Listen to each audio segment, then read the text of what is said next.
Hello, Duncan here from Video Mania 2, and today we're going to talk about the updated version of Hellraiser, the one that came out on Hulu exclusively earlier this month. I finally had a chance to watch it, and here are my thoughts on it.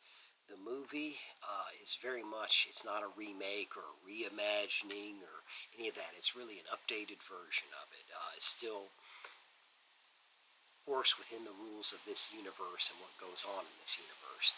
Now, stars Jamie Clayton as Pinhead, taking over for the legendary Doug Bradley. And it stars Odessa Azion. She's a girl struggling with addiction, and she comes across the box. And Drew Starkey is her on-again, off-again boyfriend, who may not exactly have her best interests at heart or really cares about her like he says he does. And so they come across this box. And it's directed by David Bruckner, who does a good job here. Now, like I said, this one's really an updated version. There are some similarities to the original Hellraiser, obviously Pinhead and the Cenobites. There's some a few similarities if you look at it real closely, but overall this thing is its own thing, which is overall good.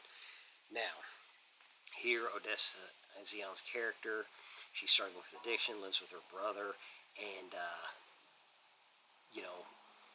they're getting kind of fed up with her, and so she goes to her boyfriend, and he says, "Hey, I got a score, we can make some money." So she reluctantly agrees to do it, and they come across the puzzle box, and then her world really kind of collapses because she relapses and starts messing with it. And that's where, as we say, all hell breaks loose. And her brother comes looking for her, and he gets cut by the puzzle box. And this puzzle box is an updated version. It was redesigned, but it's still true to the original, and I really liked it. That was a nice touch.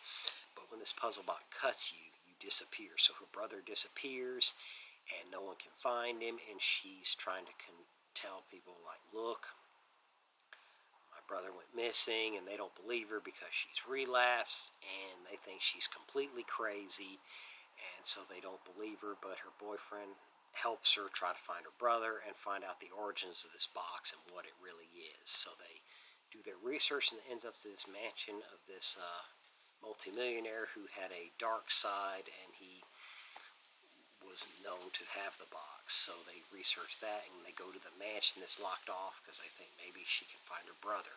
She's trying to solve this mystery. And that's basically the plot here, and the Cenobites are very much a part of it. And the Cenobites have been updated too. Instead of like having like leather clothing, it's like the costume's like incorporated part of their skin or flesh or whatever.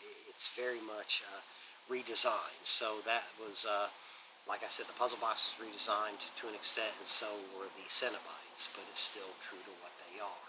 Jamie Clayton as Pinhead is very good.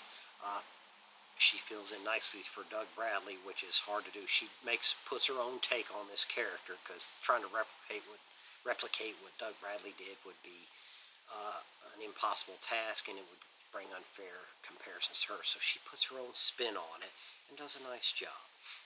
Like I said, Odessa Azion is great here. And Goran Visnich is the multimillionaire who was last seen with the box, and he comes out later too.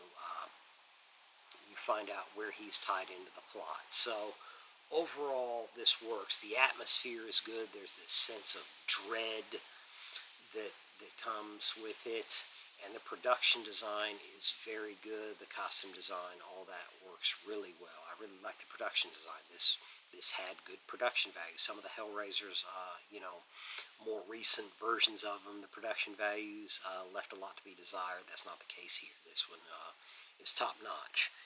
The only thing I really think that didn't work here was the pacing and the length. This movie's 2 hours, and most of the time now, it's not uncommon for a movie to go 2.5 hours or close to 3 in certain instances. But here, for this movie, that's just a little too much. I think an hour and a half, hour 40 minutes max would have been much better, because here there's a few times where it just kind of stalls, and that's my really only drawback to it. But overall, you know, the Hellraiser franchise has always been a mixed bag, but this one is a very good version. You know, this is a good one.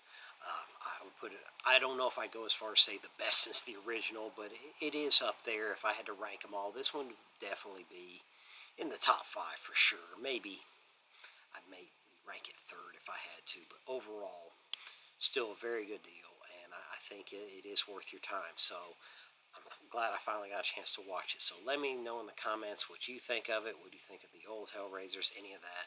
Let me know in the comments, and take care. I'll have another review tomorrow. See ya.